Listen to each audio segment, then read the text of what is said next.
Every 35 minutes it happens. Fire starts somewhere in Minnesota. Tonight, lessons from inside those fires that could save your life. To get a closer look at how and why fires start, we decided to do something we've never done before. With 12 cameras rolling, we watched as firefighters burned down a Twin Cities home, room by room. KARE 11's Boyd Hooper shows us the common mistakes that could lead to this. And the flame went all the way to the top of the window, and that was all I saw. It was all over. It was on me. Fire does not schedule home visits. I never thought ever, it never dawned on me that I might actually get caught in a house fire.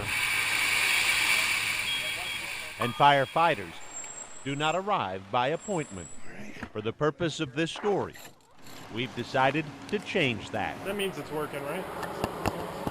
During 2 days of shooting, okay, come on in. a crew of firefighters and KARE 11 photographers with a dozen cameras gathered at the most deadly place for fires in Minnesota, home. Kitchen with toaster, coffee maker, stove. Jamie Novak, a St. Paul fire investigator, helped us locate this house in Coon Rapids We got the bedrooms with furniture. that was already scheduled for demolition. St. Paul and Coon Rapids firefighters helped make the house livable again. Could be anyone's home in anyone's neighborhood. Could be yours. It was, in a sense. I'm Patty, Patty Fellners. 41 years ago. Patty was newly married and at home in an apartment when fire made one of those surprise visits. 3rd degree on my hand. The rest of both of my hands and my arms were 2nd degree. My face is 1st degree. Come on in here, Patty. In a few minutes, in this kitchen, Patty will reconfront her demon. But first we go to the home's back bedroom and the nation's #1 cause of fatal fires. You shouldn't ever smoke in bed. Drowse off and drop one cigarette, and it's possible to get lucky. But eventually, luck runs out, as it did just last May for the couple who died in this St. Paul home. Smoking in bed was the conclusion investigator Jamie Novak reached. That cherry on that cigarette's about 1,000 degrees. Fall asleep, drop a cigarette, and watch what happens in the span of 1 minute. Now we have the pillow catching on fire. 10 Minnesotans died in smoking fires last year. We got flames rolling across the ceiling, coming out the door. 1 out of every 5 fire fatalities. Now the entire bed's on fire. We're gonna keep going back. Okay, go ahead and put it out. But we're just getting started. We're just soaking some linseed oil. Out in the garage, Jamie is soaking up rags with a wood conditioner used in many oil paints and sealers. And what happens is people, will be staining their woodwork. But as it dries, linseed oil generates heat. We're gonna throw these in boxes. How much heat, after just a few hours in that box, 854 degrees. may surprise you. 862 degrees. You may have heard the term spontaneous combustion. And there we go. This is what that means. We got ignition at about 863 degrees. In his 28-year career, Jamie Novak estimates he's investigated 30 fires just like this. And when you tell people that's what happened, they're like, no way, it's not from my rags. Now imagine this being nighttime, Go ahead, guys. with no one awake to call the fire department, and all so preventable. Even an old popcorn tin will do, rags in a metal can filled with water, covered. No fire. Back at the front door, All right. we have more company. A candle was left unattended in my house. Brian Miller was asleep back in April, 3 a.m. I woke and saw the flames. A candle left burning by a departing house guest melted down to the wax and burning wick. Slid right off the table and right onto the floor. Brian was lucky. A candle falling over. His guest room was damaged, no doubt. It's starting to spread on the blanket. But if not for the newly installed smoke detector that woke him, I'm glad to be out of there. his small fire would have quickly turned to this. Come on back. Unattended candles claimed 7 lives in Minnesota last year. I was very close to this. So stay with me for a long time. And just down the hall, this should too. People who don't have garages, they're storing their gas cans inside their house. Alone, this gasoline might be fine. But homes also have furnace pilot lights and gas water heaters. You guys ready? Say a child or pet kicked over that can. So far, just a mop-up. But what you can't see is the gasoline vapor creeping toward that water heater. Here we go. That was only 1 quart of gas. Here we go. If some kid was standing in the middle of that puddle, he'd be severely burned and probably in the burn unit right now. Which brings us back to the kitchen, I heard it burst into flames. I picked it up. where Patty Fellner had turned to the sink in her apartment with a pan of burning shortening. When I turned the water on, This time, safely outside the kitchen. now there's flames in the pan, yeah. Patty is about to see this This is going to simulate somebody turning on the sink. for the second time in her life. When water hits burning oil, it bursts into thousands of droplets of burning steam.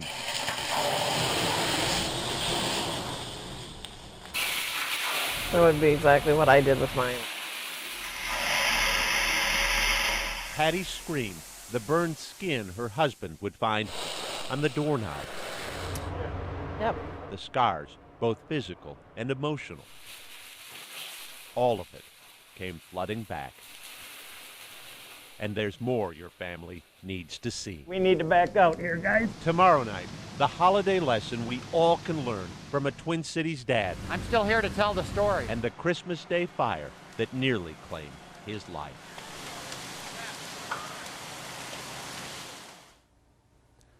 So what should you do if a pan of oil catches fire? Grab a cover, a tight-fitting cover, put it on the pan, shut the stove off, and wait 10 to 15 minutes. The fire will smother itself. Many more kitchen fire tips in a report that we did earlier this year, a report that you will find posted at carol11.com along with this story. And we're very fortunate tonight because St. Paul Fire Investor Jamie Novak has agreed to meet us here at St. Paul Fire Station #1 to host a Facebook chat on the Carol 11 Facebook page. He's there now, ready to take your questions about any aspect of home fires and fire safety. And as you can tell from our stories, he's a wealth of information. Kidding. Absolutely, and so many things, Boyd. You think that you know and that you would understand, but when you actually see how quickly it happens, it's really breathtaking. Yeah, how about those rags? That was the one that got me. Because Me too. I've done that. Yeah, Well, I can't tell you how many times I saw my father throw rags into a box back when I was growing up and not think anything of it. I mean, I think a lot of people are probably that way. And we've got some things coming up tomorrow night that you're going to look at the same way. Potted plants, for instance. A potted plant causing a fire? Watch tomorrow night. You'll watch it happen. Well, we look forward to it. Thanks so much, Boyd. Thanks, Again, head to Boyd. our Facebook page if you have questions for the fire investigator. Great Kind of him to show up information. tonight. Well, we took you inside the fire last night and showed you just a few of the hidden dangers that lurk in our homes. Tonight there are more, some unexpected, with 12 cameras rolling. Here again is Carol 11's Boyd Hooper. Yeah, that's burning nicely. A crackling fire on a crisp day might just be Minnesota's favorite holiday music. In Danish, we call it hyggelig, which means cozy. Steve Mossberg looks very much at home here, though this is not his house. 10-4, I just want you to protect each side of the house. It's the home to which we invited Steve I was burned over 63% of my body. to share his story. Was in a coma for 6.5 weeks and had 9 skin graft surgeries. This is actually synthetic skin. They had pins in each one of my fingers. In a few minutes, we will rekindle the family Christmas that started so joyfully and nearly ended Steve Mossberg's life. But first, this house in Coon Rapids has more lessons to offer. So we'll set this fry pan on here. That's not a stove that Jamie Novak has chosen for his cooking. The old halogen lights were quite dangerous. As a fire investigator for the city of St. Paul, Jamie knows how hot these halogen bulbs burn. We'll show you how hot this is, that it's even hot enough to fry an egg. Somebody throwing a towel over the top of it. The Consumer Product Safety Commission knows of 11 deaths See, you already got smoke. and nearly 200 fires caused by lamps like this. There, and we got flame. Flames in 16 seconds. Simulate wind. The lighter fabric in these curtains It's about 1,000 degrees. won't even take that long. We got flames. 40 million of these lamps were sold before 1997 when safety features were added. We've already got the chair on fire. Millions are still in homes with unsuspecting owners. Now we got flames rolling across the ceiling. This one, purchased by Jamie at a thrift shop, is done.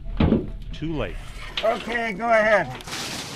And on the subject of unsuspecting homeowners, we have another guest. I investigated her fire. That's Megan Tarou, and this is her home, burned in an overnight fire back in July. I was shocked when he told me what happened. Megan had friends over earlier that night who went out to smoke. At least one of their cigarettes was put out in a potted plant, smoldering, which contained potting soil, which is not made of soil at all, but things like peat moss and ground pine bark, where fire can smolder over minutes and hours until it finds something to ignite, like a plastic flower pot or wood siding. Then, poof. All from a cigarette into the potting soil. If not for a smoke detector and an alert paper boy, Megan hates to think It's a little hard to see. what might have happened to her family. Go ahead and put it out, boys. And since we're talking about smoldering fires, you ready? Jamie sees a lot of this, too. Even when those sparks aren't present, heat can hide for days in ashes from charcoal grills and fire pits. Now we got open flame. Coon Rapids had a half dozen of these fires last year. I bet you there's at least 20 in St. Paul. Just douse your coals with water sooner. All right, go ahead and put it out, guys. Rather than later. Now, back inside. This is Pop-Tarts. Full disclosure, Jamie rigged this toaster to get those Pop-Tarts to jam. We're getting quite a bit of smoke off it. But if you think this can't happen, there we go. Now we have ignition. Take a look at this toaster fire that started after the occupants of the kitchen were called away suddenly. By the way, they were Coon Rapids firefighters, and this is their station. The fire's spreading. This is why Jamie tells people to keep their toasters away from paper towels and out from under cabinets. Now we're catching everything on fire. Left to burn, the whole house would be toast. Okay, come on in. But we are not done with it yet. Christmas Day 2000. I was crumpling up the paper rather than putting it into garbage bags. I was just stoking the fire with it. This was the actual layout of Steve Mossberg's living room. Christmas tree too close. Pine garland on the fireplace mantel. It was just hot enough for the sparks to come out and catch the live garland. Fire followed the garland to the drapes and the tree. I got my daughter and my wife to safety at the side door. Then Steve, trying to save his house, made a terrible mistake. And that was to try and twist the tree down and drag it to the front door. That's when the tree exploded. Exploded. Unable to open the front door because of the changing pressure in the house. Now you can see the thick black smoke. Blindly, Steve followed his wife's frantic calls. I had to walk through the smoke and the fire to get to the side door out to safety. Steve's back, hands, head, and feet were severely burned. It's 1,500 degrees on the ceiling. A paramedic told a neighbor Steve probably wouldn't survive. Cozy to tragedy doesn't take very long. The pain, both physical and emotional, the strain on his family, $1.2 million in medical costs. All that would have been avoided by just walking out the door. Firefighters and $70,000 in repairs did save Steve's house, while Coon Rapids and St. Paul firefighters put just enough water on ours to keep it from spreading to the neighbors. There's no way anybody'd survive this fire right now. It almost feels like walking up and facing your fears in a way. Last year, nationwide, more than 2,500 people perished in house fires. In the words of Jamie Novak, the three leading causes were men, women, and children. And Steve Mossberg has been kind enough to join us tonight at Coon Rapids Fire Station number 1. He's here to take your questions and comments on the KARE 11 Facebook page. Jamie Novak, the St. Paul fire investigator featured in our story, also will be joining us on the KARE 11 Facebook page from home. He's here as well to take your questions on fire safety. We want to recognize our crack photography staff on this story, Jonathan Malott, Jeff Wilkin, Jeff Crocker, and Bill Middeke. Their work outstanding. And finally, you may be wondering about that house in Coon Rapids. The house had fallen into disrepair. It was scheduled for demolition when it was selected for us as our burn house. Some good news, however, a new home is being built there, a Habitat for Humanity house. A family should be moving in sometime next year. We're sure happy that Steve is okay. I did not realize that pressure in the house would change that much that you couldn't open a door. He said he pulled on it with all his might, could not get it open. So there was no choice at that point but to follow his wife's voice and to go walk back through the fire. You warned me today to pay attention to the potted plant, and you were right. I am amazed at that. I would have been one of those not to think that would have happened. Great information, Boyd. Same for me. I had no idea. I've got those potted plants all over outside my house. I thought of it as dirt. Yeah. It's not dirt at all. It's things that burn. Thanks so much, Boyd. Great 2 nights of reporting. We appreciate it. And to all the photography and the firefighters, thanks so much.